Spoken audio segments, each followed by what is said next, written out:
Hello my dear students. आइए question discuss करते हैं। मैक्सिमम मिनिमम पर ही बेस्ड क्वेश्चन है। इसकी दो दो अ,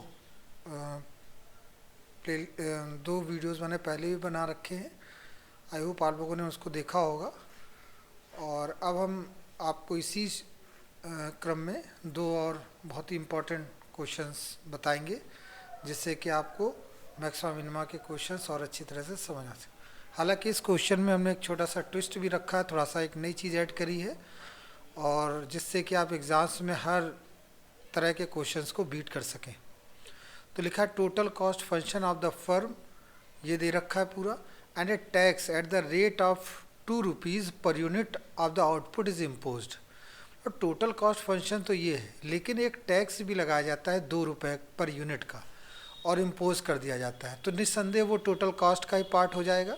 the producer add it to his cost, और इसमें लिखा है कि वो कॉस्ट में ऐड कर देता है। If the market demand function is given by, if the market demand function is given by P equal to 2530 minus 5x, find the profit maximizing output and price। जैसे ही इन्होंने यहाँ मैक्सिमाइजिंग लिखा, ये चीज़ clear हो गई कि ये it is a question of maxima और मिनिमा। तो हम यहाँ पे जो डील कर रहे हैं वो मैक्सिमा एंड मिनिमा के क्वेश्चंस को, ठीक है। तो लेट्स स्टार्ट। तो आप देख सकते हैं यहाँ कॉस्ट फंक्शन है, तो आप यहाँ लिख देंगे cost function c equal to x³ / 3 minus 5x square plus 28x plus 10। Since tax imposed by ₹2 per unit, so total cost becomes, तो अब हम यहाँ पर टोटल कॉस्ट लिख दें। तो टोटल कॉस्ट कितना, देखिए x³ तो रहेगा ही रहेगा, उसमें तो कोई चेंजेस नहीं। 5x² रहेगा, उसमें भी कोई चेंजेस नहीं। 28x रहेगा, उसमें भी कोई चेंजेस नहीं। 10 भी रहेगा। लेकिन अब हम ये कहते हैं कि x यूनिट हम प्रोड्यूस कर रहे हैं, तो कितना टैक्स लग जाएगा, 2x। भाई एक यूनिट पर ₹2 है, तो x यूनिट पर 2x। तो इसको अगर हम सिंप्लीफाई कर लें तो हम लिख सकते हैं x³ / 3 minus 5x², 28 और 2x that is 30x and 10x। ये आपका बना। आई होप ये आपको टोटल कॉस्ट क्लियर हो गया होगा। यहाँ पर ये आपका आ गया टोटल कॉस्ट। अब चूंकि यहाँ पर डिमांड फंक्शन दे रखा है, डिमांड फंक्शन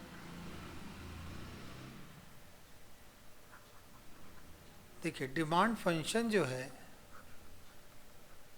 वो यहाँ दे रखा है, that is p equal to 2530 minus 5x। तो इस सिचुएशन में हम अगर प्रॉफिट निकालना चाहें तो प्रॉफिट क्या होगा, revenue minus total cost.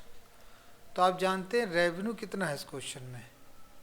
Revenue मतलब होता है px, और टोटल कॉस्ट तो यहाँ पर हमने लिख ही रखा है, ये टोटल कॉस्ट ब्रैकेट में लिख लेते हैं, x³ माइनस 5x² प्लस का 30x है 10। px है p, तो p को हटाते हैं तो p की जगह हम ये पूरा वैल्यू पुट कर देंगे, तो हो जाएगा 2530 माइनस 5x, और x को यहाँ मल्टीप्लाई कर, ये हो गया। और साथ ही साथ इस माइनस से मल्टीप्लाई भी हो जाएगा, तो ये 5x² 30x माइनस का 10 ये आ गया। और ये पूरी इक्वेशन आपकी बन गई। इसको थोड़ा और सिंप्लीफाई कर लेते हैं, ये आएगा इक्वेशन सॉल्व करके, और ये x³ / 3 plus 5x² minus 30x minus 10। तो ये आपका पाई मतलब profit.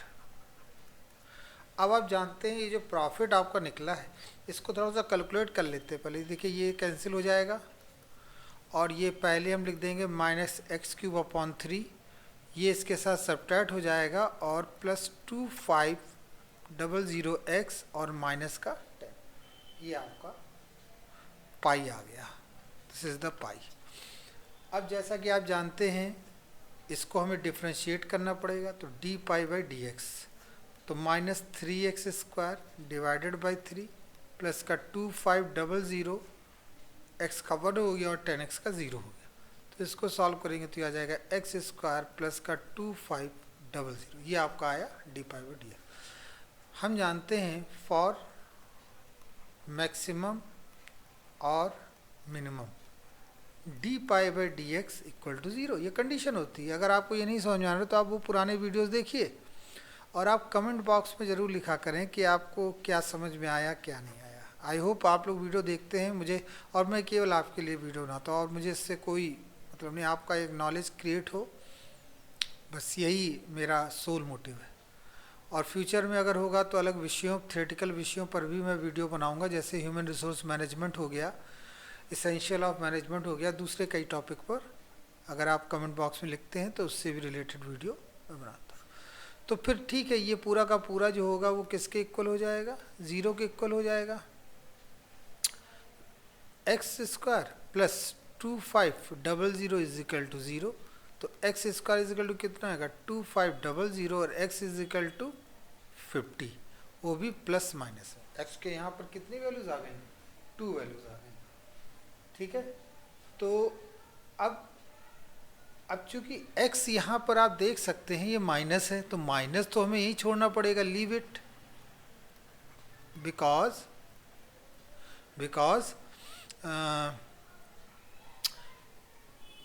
Quantity can not be in negative, because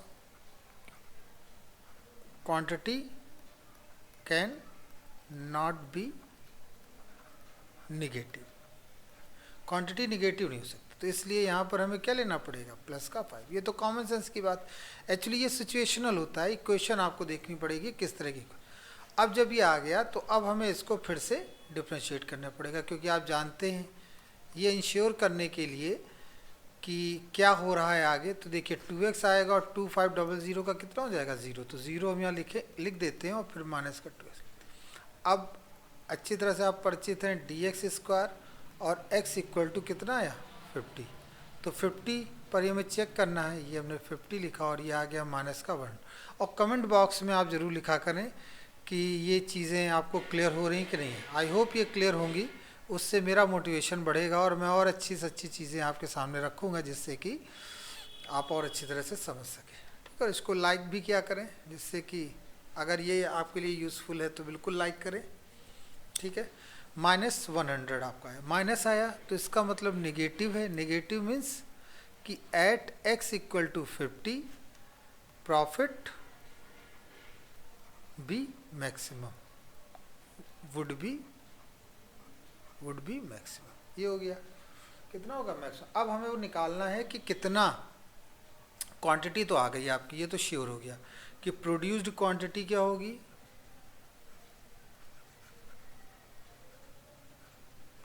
produced quantity तो आपकी 50 होगी। ठीक है, लेकिन हमें चाहिए वो प्राइस ही पता करना है, तो प्राइस के लिए तो आपको शुरू से एक इक्वेशन पता है प्राइस की, ये वाली इक्वेशन हम इसमें रख देंगे, तो जब हम इसमें वैल्यू रखेंगे तो आपको वो प्राइस भी मिल जाएगा जो आपको पता करना है ना। तो देखिए प्राइस P है, P is equal to 2530 minus 5x, तो 2530 माइनस 5 ब्रैकेट में आपका आ जाएगा 50, 2530 माइनस 250, जब हम इसके साथ इसको सब्ट्रैक्ट कर देंगे तो आएगा 2280, तो ये आपका वो प्राइस निकल आया। तो आपको जवाब मिल गया होगा कि अधिकतम, देखिए क्वेश्चन में लिखा हुआ है कि अगर आपको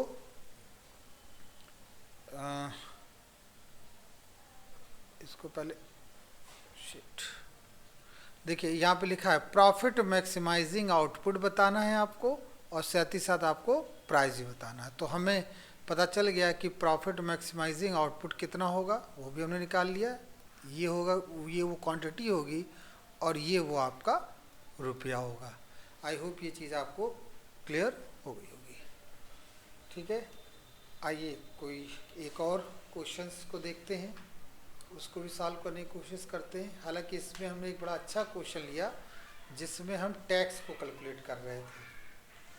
ठीक है, चलिए एक थोड़ा सा अलग क्वेश्चन लेते हैं और आई होप ये भी आप काफ़ी इसको पसंद करेंगे। तो देखिए क्वेश्चन है, if demand function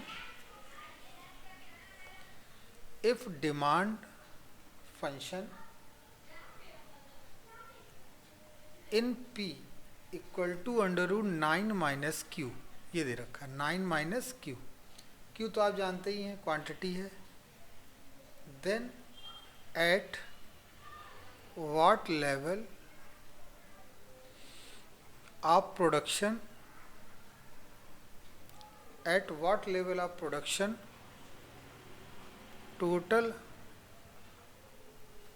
total revenue is maximum,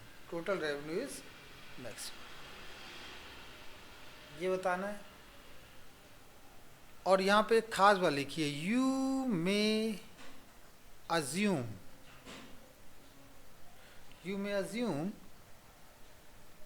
second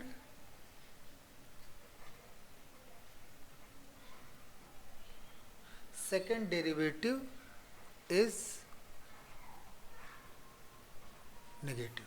ये आपको बता दिया गया कि जो आपका सेकंड डेरिवेटिव होगा वो आपका नेगेटिव होगा, ये इन्होंने कह दिया है। ठीक है, आइए सॉल्व करते हैं इसको, देखते हैं क्या क्वेश्चन है। ये क्वेश्चन ऐसा है जिसमें रेवेन्यू के बारे में केवल बात की गई है। इफ द डिमांड फंक्शन ये दे रखा है P is equal to 9 minus q under root square root 9 minus q, then at what level of production total revenue is maximum. तो देखिए आपको रेवेन्यू लिखना है। R इज इक्वल टू हम जानते हैं पी क्यू, तो हम यहाँ एक्स क्यों नहीं लिख रहे हैं, क्योंकि यहाँ पर क्यू लिखा गया। तो चूंकि व्हाट लेवल ऑफ प्रोडक्शन आपको पता करना है, क्यू के बारे में बात करें, इसलिए पूरी क्वेश्चन आपकी क्यू में होनी चाहिए। तो पी की जगह हम लिख देंगे 9 माइनस क्यू और ये ब्रैकेट में क्यू। ठीक है, अब ये आपका टोटल रेवेन्यू है और हम जानते हैं कि टी आर, ये जो रेवेन्यू है इसको हमें डिफ्रेंशिएट करना पड़ेगा, तभी तो हम आगे पता कर पाएंगे। जिस फंक्शन को हमें दिखाना होता है, देखिए हमने यहाँ पर क्यू के रिस्पेक्ट को डिफ्रेंशिएट करें। तो यहाँ देखिए दो फंक्शन है, प्रोडक्ट रूल लगेगा। तो फर्स्ट फंक्शन वैसे लिख दिया, सेकंड फंक्शन का डेरिवेटिव किया 1, डिफ्रेंशिएशन किया, फिर सेकंड फंक्शन वैसे लिखा और फर्स्ट फंक्शन का डिफ्रेंशिएशन। तो इसमें हम टी मान के सॉल्व करेंगे। तो 1/2 under root 9 minus q into minus का 1।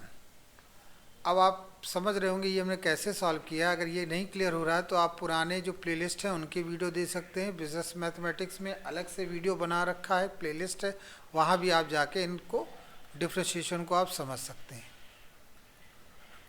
चूँकि हम यहाँ रिवीजन कर रहे हैं इसलिए हम यहाँ पर इस चीज़ को फोकस ज़्यादा नहीं कर रहे। तो ये आपका निकला यहाँ से, तो ये हो गया dr/dq। आप जानते हैं कि जो आपका क्वांटिटी निकालनी है इसको हमें सेकंड डेरिवेटिव भी करना होगा, लेकिन उससे पहले कंडीशन हम जानते हैं। Condition is dr/dq is equal to 0। तो इसका ये पूरा का पूरा 0 के इक्वल लिखेंगे हम। 9 minus q upon 2 under root 9 minus q is equal to 0। Under root 9 minus q is equal to q upon 2 under root 9 minus Q.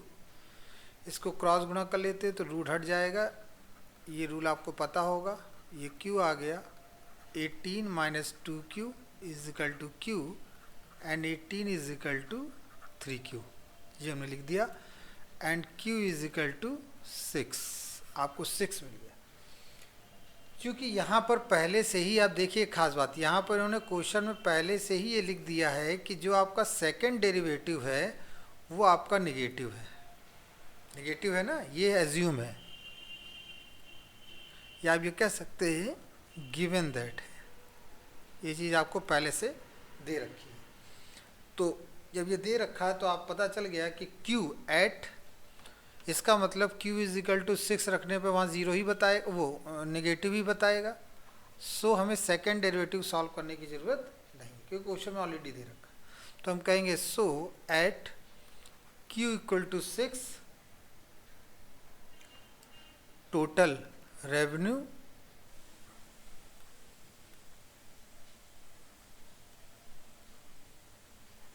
would be